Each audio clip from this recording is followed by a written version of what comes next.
आज कौशल्या देवी अपने इकलौते बेटे के लिए लड़की देखने शर्मा निवास जाती हैं, जहां लड़की वाले पहले स्नैक्स से उनका स्वागत करते हैं, जिसके बाद देखने दिखाने की रस्म होती है। फिर लड़की यानी कि रश्मि की माँ अपनी बेटी से कहती है, रश्मि बेटी जाओ, रसोई में जाओ और सबके लिए वो खाना ले आओ जो तुमने बड़े प्यार से इन सबके लिए बनाया है। जी मम्मी। हाँ हाँ, जल्दी ले आओ बेटा, पिछले 1 घंटे से तुम्हारे खाने की तारीफ सुनते आ रहे हैं, अब खाकर भी देख लेते हैं। जी माँ जी, मैं बस अभी लाई। देखा माँ, देर आए दुरुस्त आए। तुम हमेशा से ऐसी ही गुनी लड़की चाहती थी ना, जो बढ़िया बढ़िया खाना बनाकर तुम्हें खिलाए। अरे अभी लाई कहाँ है खाना, पहले चखने तो दे इसके हाथ का खाना, कहीं पता चले इसने भी बीमारों वाला खाना बनाकर खिला दिया, जैसे पिछली बार उस लड़की ने खिलाया था जिसे देखने हम जोधपुर गए थे। अगर खाना बनाना आता होगा ना तो ही मैं इस रिश्ते के लिए हाँ करूंगी। ये है कौशल्या देवी, जो काफी समय से अपने लिए ऐसी बहू ढूंढ रही थी जो उसे बढ़िया बढ़िया खाना बनाकर खिलाए। तकरीबन 12 लड़कियां देखने के बाद वो आज रश्मि को देखने उसके घर आए थे। कुछ देर बाद रश्मि सबको खाने में मसाला डोसा, सांभर, इमली की चटनी और नारियल चटनी के साथ परोसती है, जिसे खाते ही वो सब खुश हो जाते हैं। वाह वाह, मजा आ गया बेटी, क्या कमाल का मसाला डोसा बनाया है तूने। ऐसा डोसा तो वो साउथ इंडियन रेस्टोरेंट है हमारे यहाँ, वो भी नहीं बना पाते। हमें तो बहन जी आपका लड़का बड़ा पसंद है, अब आप बताइए। अरे इतना स्वादिष्ट खाना बनाने वाली बहू आखिर कौन नहीं ले जाना चाहेगा, हमें भी रश्मि खूब पसंद आई। सबकी रजामंदी से उन दोनों का रिश्ता पक्का हो जाता है। कुछ दिनों में रश्मि मित्तल परिवार में दुल्हन बनकर आ जाती है। अगले दिन वो अपनी पहली रसोई की तैयारी करती है। आज मेरी ससुराल में पहली रसोई है, आज कुछ ऐसा बनाती हूँ नाश्ते में कि सबका दिल खुश हो जाए। लेकिन क्या बनाऊं जो जल्दी भी बन जाए और ज्यादा मेहनत भी ना हो। हाँ, आइडिया। रश्मि झट से इडली चटनी बनाकर तैयार कर लेती है, फिर अपने सभी ससुराल वालों को खाने को परोसती है। वाह वाह बहू, कितना स्वादिष्ट इडली सांभर बनाया है। अगर तू रोज इतना टेस्टी खाना बनाती रही ना तो हम सबकी आदत खराब हो जाएगी। तो क्या हुआ माँ जी, मैं कौन सा कहीं भागे जा रही हूँ, मैं तो यही हूँ। अब से मैं आप सबको ऐसी लजीज लजीज चीजें बनाकर खिलाया करूंगी। इडली तो सच में बहुत ही मुलायम बनी है, मजा आ गया खाकर। ये ले बहू, तेरी पहली रसोई का शगुन, पूरे 2100 रुपए। अरे भाग्यवान, तुम ये क्या इडली बनवाने में लगी हो, तुम भी तो नई बहू को शगुन दो। हाँ हाँ, ये ले बहू, ये तेरे लिए सोने की अंगूठी। सच में मजा ही आ गया।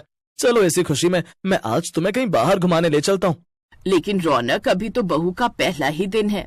हाँ तो क्या हुआ माँ, और वैसे भी अपने ऑफिस के चक्कर में मैं अभी से कहीं हनीमून पर भी लेकर नहीं गया हूँ।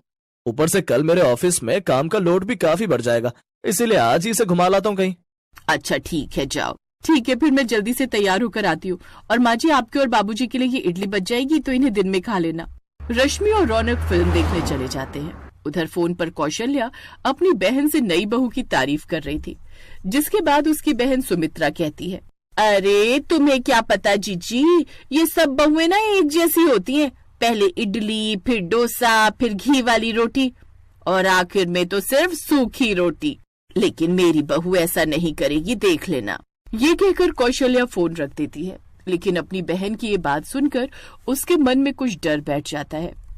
शाम को रश्मि और रौनक बाहर से डिनर करके आते हैं। तब तक कौशल्या ने अपने और अपने पति के लिए खाना बनाकर रख लिया था। फिर अगले दिन रश्मि सबको बड़ा और चटनी बनाती है।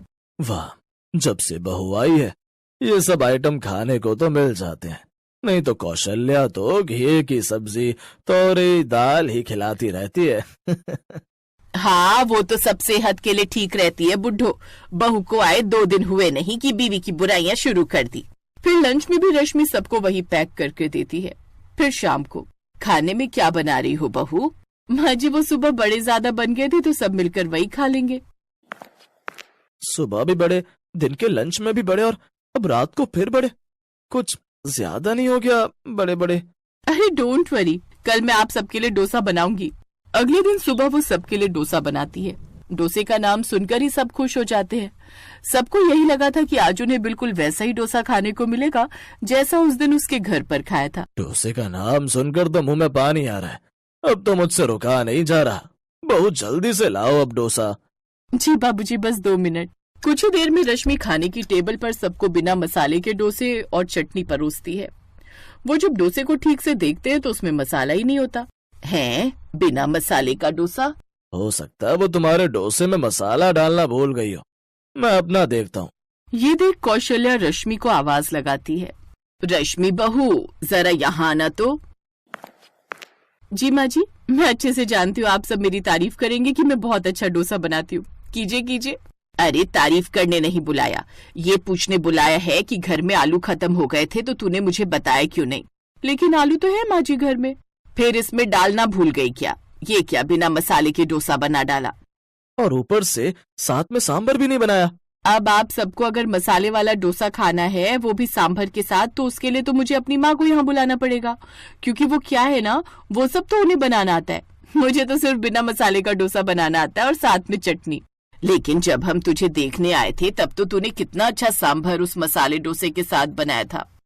हाँ, याद आ गया मुझे, लेकिन वो सब मैंने थोड़ी ना बनाया था। शायद आपको याद नहीं, मेरी माँ भी उस वक्त रसोई में थी, मेरे साथ वो सब तो वही बना रही थी। डोसे का मसाला और सांभर तो माँ ने बनाया था, और वैसे भी खाने के नाम पर तो मुझे यही तीनों चीज बनानी आती है जो पिछले 3 दिन से बना रही थी। इसलिए तो सारा दिन एक ही चीज खिलाती थी। अब तीनों चीजें मैं एक ही दिन में खिला देती तो आगे क्या बनाती। क्या इसका मतलब आज यही सब खाने को मिलेगा?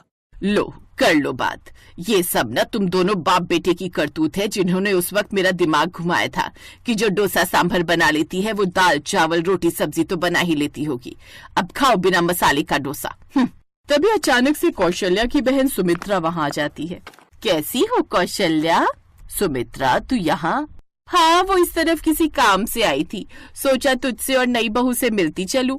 अरे वाह डोसा, मुझे तो ना सचमुच बड़े जोरों की भूख लगी है। हाँ हाँ बैठो ना, बहू अपनी मौसी सास के लिए भी ले आओ डोसा। रश्मि अपनी मौसी सास के पाँव छू है। इसमें से मसाला कहाँ चला गया कौशल्या?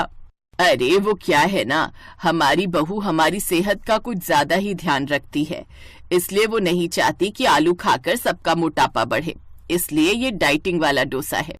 अगर ऐसा पापड़ खाऊंगी ना मैं तो खुद ही सूख कर पापड़ हो जाऊंगी। नहीं नहीं, मुझे नहीं खाना ये तेरा पापड़ डोसा, वो भी चटनी के साथ, सांबर भी नहीं है।